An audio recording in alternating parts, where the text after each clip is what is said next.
Well, hello everybody, and welcome to another how-to video. In this one, I want to talk about a circuit that's called an RS Nor Latch. Now, just a quick disclaimer, I am not a redstone wizard. I don't understand all of the logic gates and all of that sort of thing, but there are a couple of circuits that I use over and over again when I'm making redstone contraptions. And the RS Nor Latch is one of those. Now, before we get into it, let's talk a little bit about redstone components and how they behave. So here I have a button, and then some redstone dust connecting to a redstone lamp.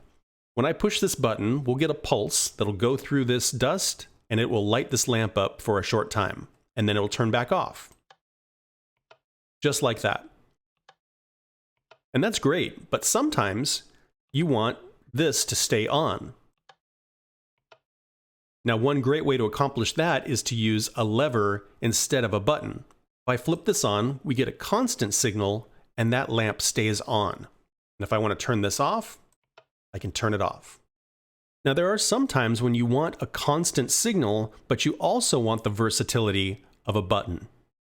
Now, as an example, I recently built some carnival rides on my SMP server, and I have a system where they put a token in, and it opens the door to the attraction. Now, the thing here is, when they put a token in, I want the door to stay open until they get inside. If they put a token in and the door closes on them and they have to put another token in, that's going to be pretty frustrating. Now, if we were using a lever, they would open the door to the attraction, but then it would stay open and anybody else could get on as well. And that's where the RS Nor Latch comes in.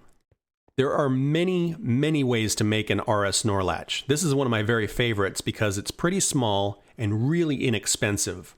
It's 4 pieces of dust, 2 torches, and 2 blocks. And you can kind of see what's going on here. This torch is powering this dust, which sends its signal into this block, inverting this torch, so it's off. Since this torch is off, no signal is being sent in here, and that's how it sits. Now let's use our example from the carnival. Let's say this is my input here, and let's say this is the door to the attraction, and then let's say this is once they're on the attraction. So I would have a customer walk up and they would put a token in, and when I push this, power is going to go into this line, which will go into this block, inverting this torch. Since this will get unpowered, this guy can kick back on. And our door is open. And it stays open. Even though it's a button, that signal is constant. Now I can walk through that door, and I used a pressure plate to turn it off, but let's say we just push the button, flips the signal back around, and the door closes behind us. It's a really versatile, really powerful little circuit. Another way you could use this is, let's say you were doing a race, like a foot race or a horse race or something like that. You could have a tripwire hook, and once you start, it would start your timer, and then you would run the course, and then once they cross the finish line, that would turn it back off. Another example, I recently built a Halloween build, and I wanted people to walk in a certain direction. So when they crossed this threshold, a door would open. And then when they went through the door and then hit a pressure plate or a tripwire, it would close the door behind them. The thing that's neat is, since this is powered, you can't open it back up. So it creates a really effective one-way door. Same is true over here. We can turn it on, but once it's got power, this button doesn't do anything. In order to turn it off, it has to be this input.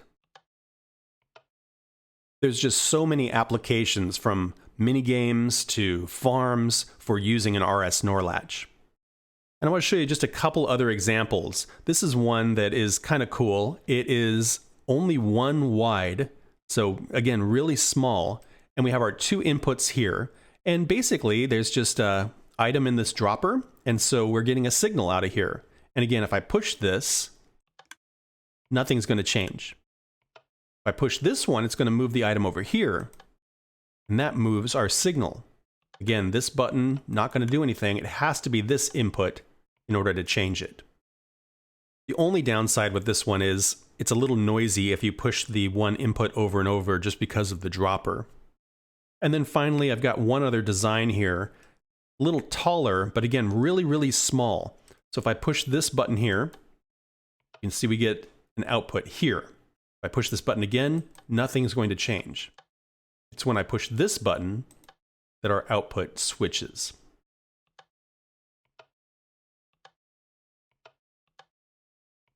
And that is the RS Nor Latch in a nutshell. I hope you guys found that useful. Leave me a comment and let me know if you've got questions, or if you've used an RS Nor Latch in a build, let me know what you did with it.